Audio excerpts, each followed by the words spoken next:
It may be the first day of recess for senators, but Senate Minority Leader Chuck Schumer and House Minority Leader Hakeem Jeffries are looking ahead to the looming government shutdown at the end of September. They've just sent a letter this morning to their Republican counterparts, Senate Majority Leader John Thune and House Speaker Mike Johnson. They want a meeting of the Big Four. Senators are now officially out of office for a month-long August recess. They'll come back September 2nd. Without a deal on dozens of President Trump's latest nominees after bipartisan negotiations collapsed over the weekend. Republicans are pushing for a rules change upon their return to speed up the pace of confirmations to the president's cabinet. The president calling Senate Minority Leader Chuck Schumer an extortionist for pushing for funding deals in exchange for approvals. Writing this on Truth Social, Democrats, led by crying Chuck Schumer, are slow-walking my nominees, more than 150 of them. They wanted us to pay originally $2 billion for approvals. The Dems are crazed lunatics. I want to bring in Florida Congresswoman Cammack. She's a member of the House Energy and Commerce and Agriculture Committees. Congresswoman, good morning. And first, I want to pivot back to this letter now coming from Chuck Schumer and Hakeem Jeffries about a possible government shutdown at the end of September. They want to talk to their counterparts now. Your reaction to that? Well, it's clear that they're giving us their playbook. I mean, what they have basically done is said that they have been drunken sailors demanding all of their earmarks, all their pet projects, and now they're to the point where they have to withhold the nominees so that they can get their way. This is no better than a toddler stomping their feet and taking their ball because somebody else was in their sandbox. The things that they were demanding, besides the $2 billion, were things like no additional rescissions packages, which, of course, anyone with a pulse knows how very popular it was, seeing the waste, fraud, and abuse being identified by DOJ that was highlighted in the first rescissions package. So what we have seen in this letter, but also the actions of Senate Democrats, is what's to come in September as we work through the appropriations process. They know that Republicans are going to push for the real reforms that Americans have demanded. And so they're saying, oh, no, we're going to make sure that we get our earmarks, which are wildly unpopular, and they say that they're going to shut down government. This is just a taste of what's to come. Well, no, and Mark Ray Mullen, the senator, he was on with Marie yesterday. He said, he goes, yeah, they wanted money for NIH. They were looking for money for foreign aid. I mean, but it seemed like what Schumer was doing, and I want to get your reaction, was that it was all a game. He knew that they were going to walk away without the confirmations. There were a few confirmations that were put through, but the majority were not. Would you support a rules change? Because I think that's something that they're talking about when everybody comes back. That's something that Senator Thune has put out there. But also, there's this talk of maybe, giving recess appointment power to the president. Would you support something like that? Well, as a member of the House, of course, we have different rules in our chamber, but it's clear that the left is hell-bent on making sure that they deny President Trump any action to actually execute on his campaign promises. So they're going to have to really make the changes necessary so that they can do the work that they guaranteed the American people. It's kind of like you have to Kobayashi Maru the system. When the system is designed for you to fail, you have to change the rules. And so in the case of the Senate, they're going to have to get very aggressive and very creative, making sure that they can execute on the agenda. You should not be held hostage by a single man who's drunk on power like Chuck Schumer.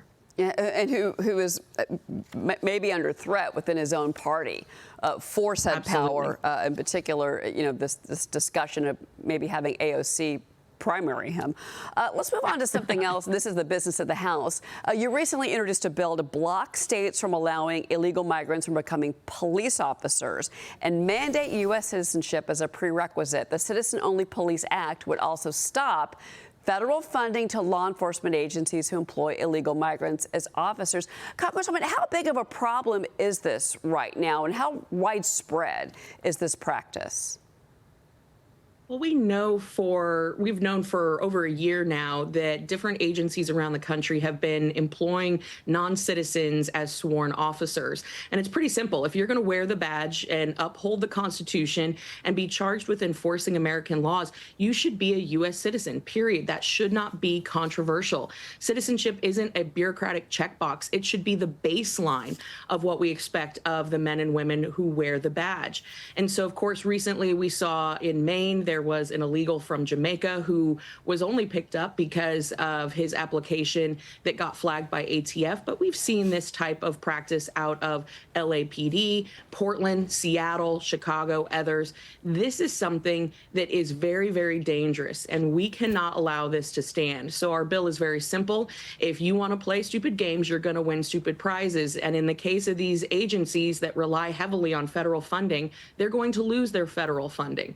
So they need to get their system in order. They need to take care of their police, because we have seen enough. And anyone who is a friend of first responders and LEOs, they need to stand up and demand that this bill gets passed into law when we get back into September. I know there's a lot of talk about language as well in all of this, and the need to be speaking English in these roles. Before you go, I want to ask you about this. Florida is cracking down on illegal immigration as Governor DeSantis had to defend Alligator Alcatraz over the weekend. That, of course, the migrant detention center in the state, as deportation flights continue from that facility. He says more than 600 immigrants have been deported from the center so far by ICE. He defended the faculty's hurricane readiness plans, Congresswoman, and you know, one of the memes I saw on social media is like, and I think this might have come from DeSantis himself, I can't recall. He said, you don't think that Florida doesn't know how to protect ourselves against hurricanes? Come on.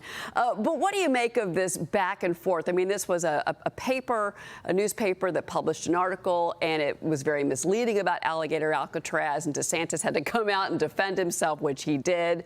And it looks like that paper is actually rescinded some of its reporting. You know, it just kills me, because what we have are people who bellyache about conditions that they would never require of Americans. The same people who are complaining that the illegals in Alligator Alcatraz are getting cold ham sandwiches and their blankets aren't soft enough. You know, they're the ones that could care less about homeless veterans that have served this country with distinction. And for all of the illegals in Alligator Alcatraz or bound for Alligator Alcatraz, you can self-deport. You can avoid this whole experience by leaving now. The CBP One app is available now. I encourage you to use it. But the thing that just absolutely is so silly about this story is, as someone who had a district that took 3 hits from major hurricanes in the span of 13 months, I know firsthand that nobody does disaster recovery and mitigation better than Governor DeSantis, Kevin Guthrie, and the entire Florida team.